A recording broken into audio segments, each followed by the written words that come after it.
So were you thinking about how we are increasing our light at this time of year? Because that is really the message about Christmas, isn't it? That we are preparing to give birth to the Christ light within us.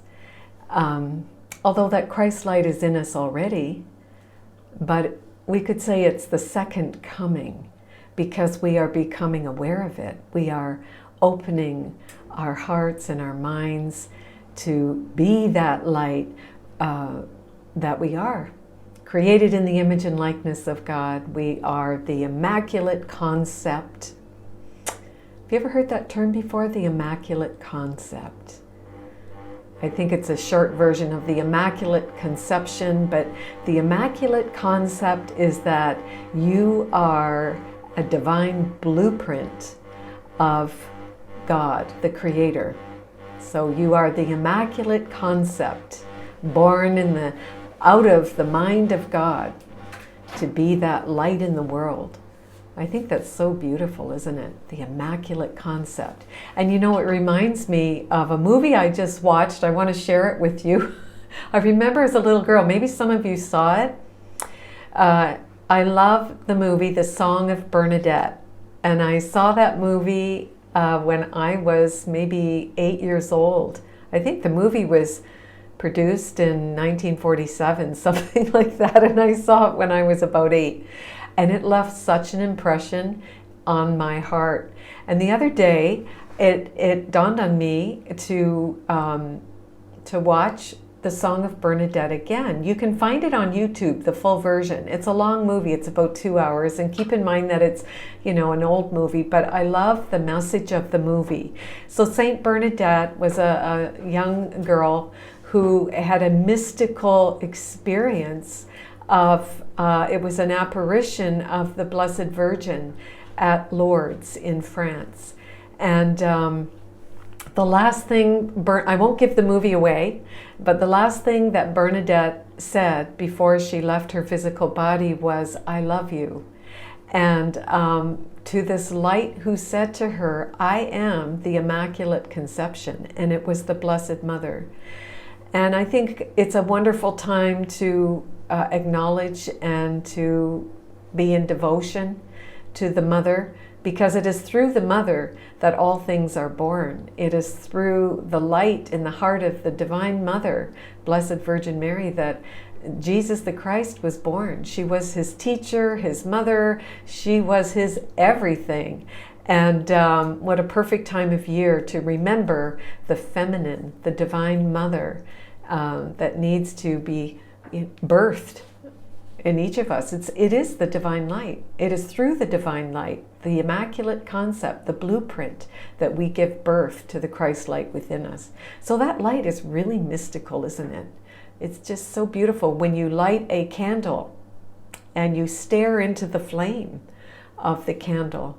There's a Joitish meditation. I think I've mentioned it before. Yeah, I think we have a blog about it or something on the website. But where you light a candle and you stare into that beautiful mystical light, and knowing that you are that light and you are the fire of God. When God said, "I am," you came forward as the Immaculate Concept, the beautiful divine blueprint of God in this physical body, to have an experience of the beauty in the world. And so when you look into this mystical light, you take that light into your third eye, and then you close your eyes and you allow that light to just make its way down into your heart, and then to fill every cell of your body with this luminous mystical light, and just sitting in that light knowing that you are the light of God. And so at this time of year, I think it's so perfect to remind yourself, as I remind myself every day, I am the light of the world. I really am, and so are you. And isn't it wonderful to accept that? And to accept that for other people that are asleep to their light, people that are in the dark, suffering in their darkness, suffering in their fear. And we hold that light for ourselves and for our brothers and sisters. I think that's just so magical.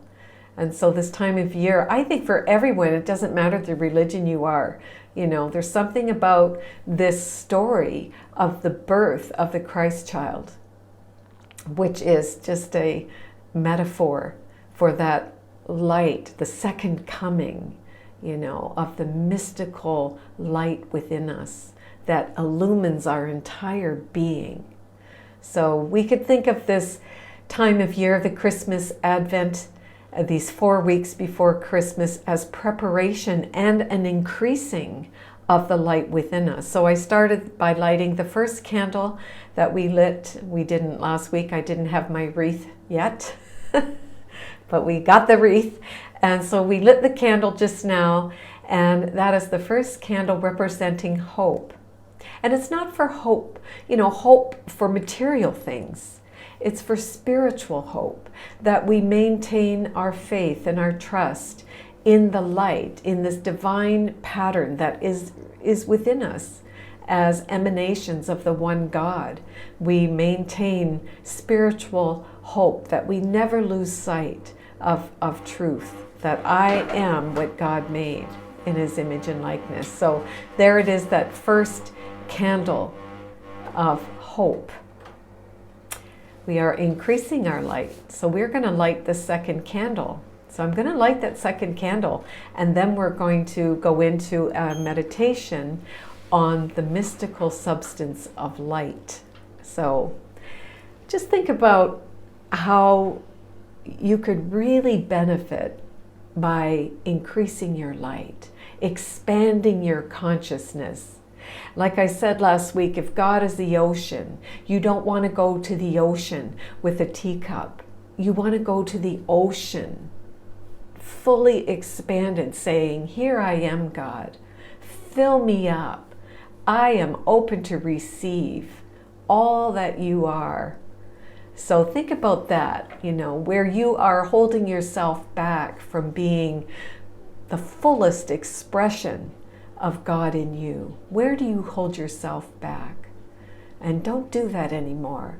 Increase that light and say, oh, I'm ready. I just give it all to me, because I want to be the fullest expression of everything that you are, and I am so ready. And I know that as I walk in the light, as light walks with me. So, and the other thought that came to me too is when we increase our light and we want more and more light, and we just want to be that fullest expression of God, well, the gratitude bubbles up, doesn't it? You just feel so grateful. No matter what's going on in the world, you just remain so grateful. And you know what? When you're grateful, you're not fearful. How about that? When my heart is filled with gratitude, there's no room for anything else. So when I'm grateful, I'm not resentful. When I'm grateful, I'm not judging. When I'm grateful, I am the fullest expression of God, and I am saying, thank you, thank you. And so this second candle that we light is the candle of peace. Peace. A peace that passes all understanding, as Jesus said. Jesus also said, my peace I give unto you. So when we hook up and we get right into that Christ light, we are peaceful and we are grateful and we are nothing else but grateful. So we're going to increase the light and we are going to feel that peace.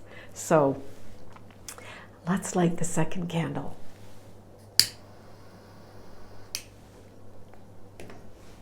The candle of peace. This is the peace that longs to be with you.